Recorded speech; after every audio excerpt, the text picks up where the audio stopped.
Hey everybody, welcome to the basic art journal page class with this gorgeous abstract collage style page. We are going to use some fun ephemera that will be listed in the supply list. I'm also going to be using some dies to create different kinds of ephemera that you might want to use on a journal page or that you can put onto a card. I love this little sort of specimen style envelope die. This is great for having other types of ephemera like the little stamps that you'll see come out of. It's a really beautiful little envelope, and if you're a fan of Nick Bantock at all, you will know why I love this particular type of creative ephemera.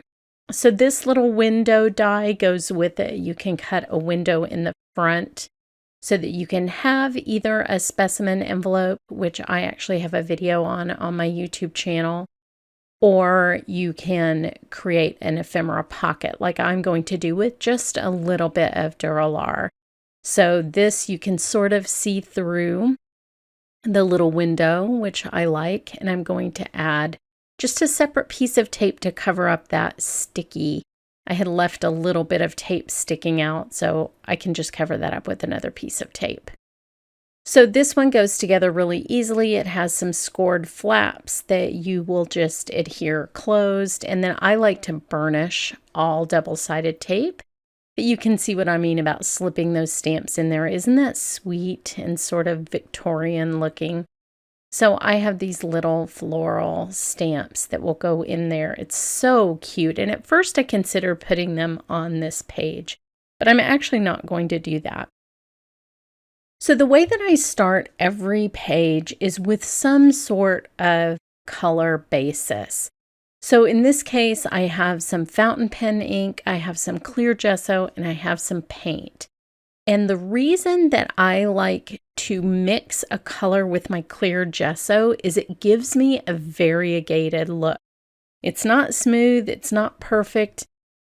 It makes for a really interesting background if you mix your color with the wet clear gesso.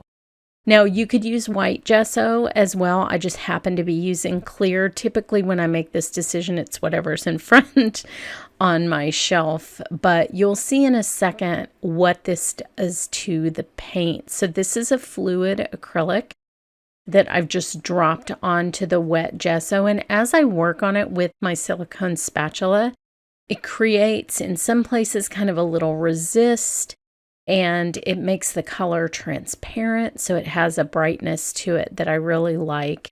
And for me, this is just an interesting way to break a blank journal page and get background that has some texture and some interest in it. So the little streaks, I think, add to it. A lot of times when you're painting, you're looking to get rid of that look, but on an art journal page, it really adds quite a bit. So this is actually two different colors of fluid acrylic that I've mixed here. Now I have a little sleeve that I separate the pages of my journal with while I'm working, so I will put those on the supply list as well. So now I'm using matte medium to coat a section of the page that I'm going to put some pattern paper on. This is usually step one in a collage style journal page for me. You can always get quite a bit of interest just by simply collaging paper onto your surface. This happens to have a lot of color in it, which I really like. And I'm going to add a little bits of ephemera for focal points in and around the main piece of paper. The paper that you use can be a book page. It can be a magazine page. It can be anything that just adds interest to your background. And you can start to build up these other little focal points around that. Now, one thing that I really like to do on an art journal page is add texture. The easiest way to do this is with a stencil and some embossing paste, which I'm doing here. And I like to separate the textured portions. So you can see I did a little bit on the right a little bit on the left. That is a technique that I use almost every time I sit down to make a journal page. So once that's dry, I'll add some stamping. This is another thing that I always do, and I usually just do it with my hands, not even with an acrylic block. I like it to be sort of intentionally distressed. And here I'm using archival ink. So this is a waterproof ink. The reason that I use matte medium instead of a gloss medium is that stamping on top of matte medium is very easy, and you'll get lots of detail like you can see with that little signature stamp that I have there. Now, I like to contrast between lighter and darker ink colors. So I have one that is black, and then I have some that are just dark brown and sort of blend into the background a little bit more. So one of the techniques that I do all the time is this sort of back and forth between lighter and darker colors, and also complementary colors, which we'll talk about in a little bit. So here I'm going to add some of that fountain pen ink that I talked to you about earlier. I'm actually going to use this 2 different ways. Whenever I add embossing paste, I add a medium on top of that, whether that's a liquid watercolor, an acrylic ink, or in this case, a fountain pen ink that ends up being waterproof at the end in case you want to do another technique on top of it. And what that does is it just brings out that embossing paste texture. So I do this 100% of the time when I use embossing paste, and here I'm going to layer a blue on top of this as well.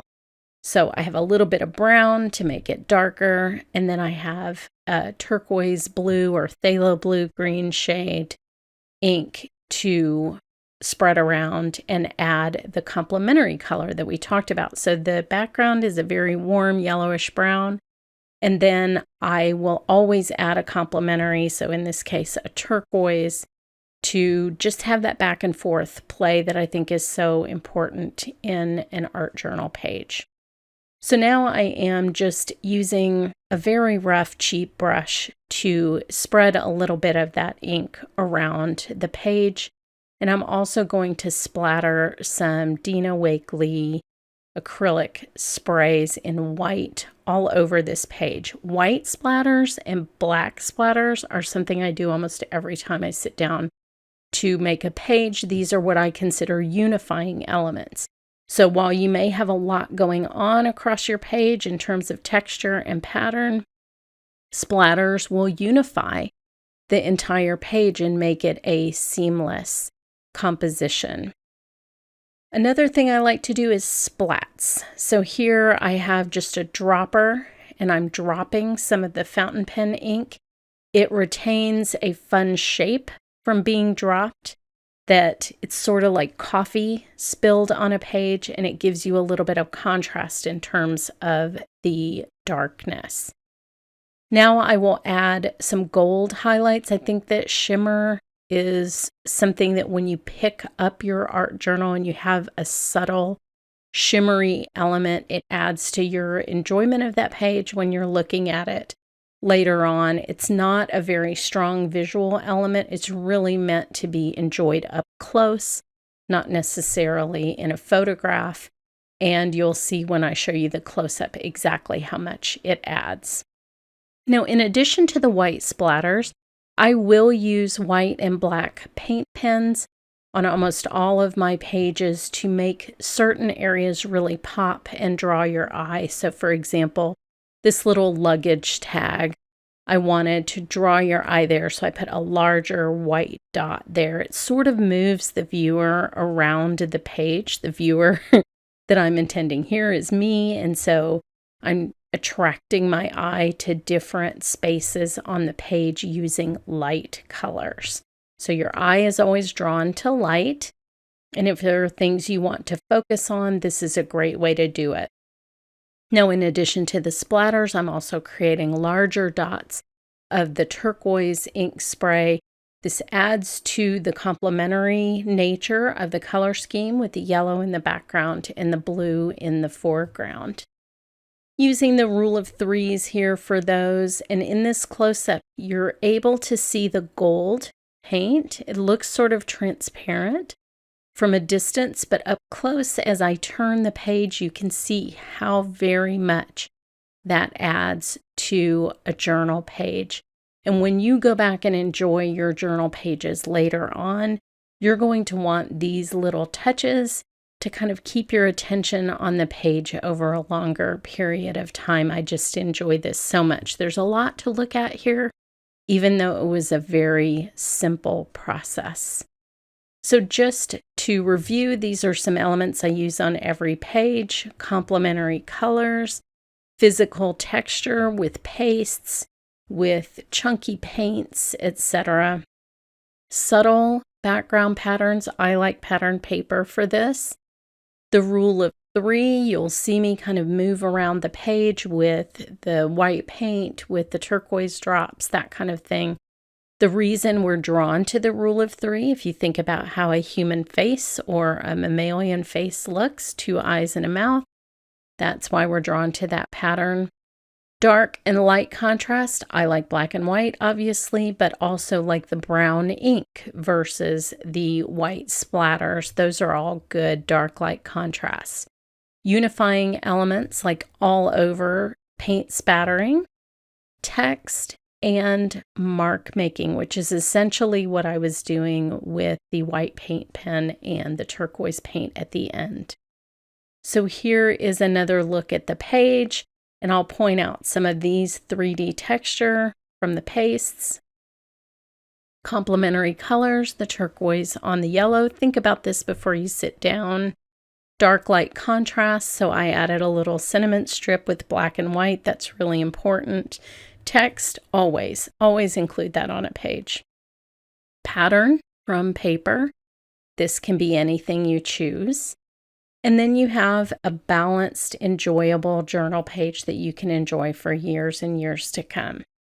Thanks so much for taking this basics class. I do have other classes in my classroom, and I will have a series on speed journaling and getting you started in art journaling quickly and easily and without intimidation. Thanks so much for watching.